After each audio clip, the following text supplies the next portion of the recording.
That morning he woke before daylight. Sleep barely touched him all night. Between the flat tire, Marie's silence, and the thought of America suddenly becoming real, his mind refused to rest. By 9 o'clock, he was already standing impatiently outside the mechanic shop, waiting for it to open.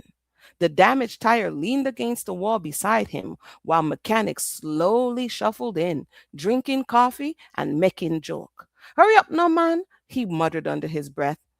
After nearly 2 frustrating hours, the tire was finally repaired. He exhaled, paid them, jumped in the car, and made his way towards the American woman waiting at the hotel. The closer he got, the more uneasy he felt. Not excited, uneasy. The hotel pool area looked like something from a travel brochure. Bright blue water, palm trees swaying gently, and tourists laughing under umbrellas. And there she was, lounging beside the pool in another sundress with glasses, sipping a pina colada through a straw. The second she spotted him, her face lit up. "There's my Jamaican king," she called, happily waving him over. Wilbert forced a smile and approached carefully. Inside, he had to keep reminding himself why he was doing this: for the money, for a better future, for him and Marie. The American woman scooted over eagerly. "I knew you'd come," she said, proudly patting the chair beside her. Wilbert sat stiffly next to her, trying hard to hide the disgust crawling beneath his skin. Years ago, he would have been thrilled sitting next to her. Now he thought of pretending to love her as exhausting. But he pushed the feeling down. "Well," she smiled, "no worries. We can catch up soon enough once I get you home." Home? The word sounds strange coming from her mouth. "Me just have a few loose ends to tie up first." She lowered her sunglasses. "Meaning?" "Yeah, man, me come back tomorrow, man. Ready for go." Her smile widened instantly. 9:30 sharp," she said firmly before leaning back in her chair and returning to drinking her pina colada. The next morning arrived too quickly. Marie woke early to prepare for work. The apartment, cold, although outside was pretty hot. Quiet. She stood near the bedroom door, silently watching Wilbur pack his bags, shirts, papers, a few personal items, much like when she left home for Kingston. Now he too was leaving for the unknown. Oddly, she felt almost nothing. No dramatic heartbreak, no panic, only uncertainty. Part of her still couldn't believe any of this was real. Another part quietly wondered if Wilbert's ridiculous plan would even work. He zipped his bag and turned towards her. "Me soon send Phil." Marie forced a small, uncomfortable grin. He stepped closer, kissing her softly goodbye on her cheek. "Answer when me call."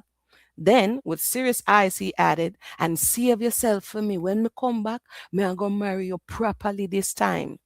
She said nothing. He never noticed. She never actually agreed to any of this. He was too busy convincing himself. Before leaving, he added one more thing.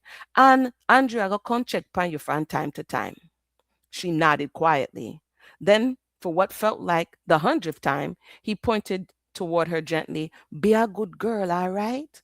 The phrase made Marie's stomach twist slightly. Then he left. The ride to the airport with the American felt painfully awkward, silent, nothing like the fantasy he imagined years ago. Back then, he pictured excitement, luxury, romance, victory. Now, every forced conversation irritated him. Every laugh from her felt louder than necessary. And pretending to like her was exhausting. Halfway through the flight, he stared out the window, wondering if this entire plan was a terrible mistake. 3 hours later, the plane landed.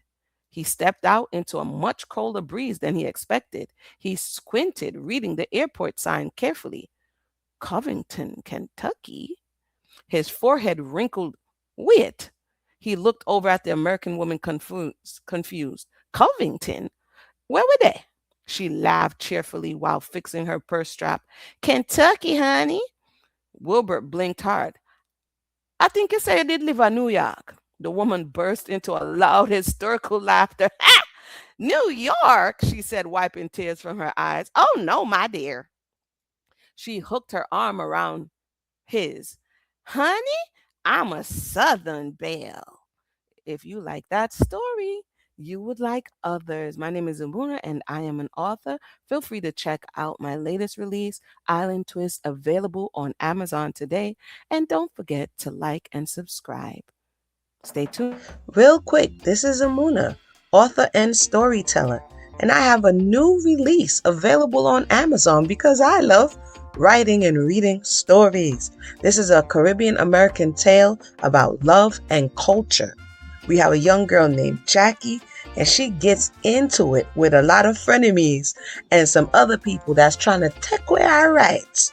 So go ahead and check out Island Twist, available on Amazon today. Now let's get back to the story.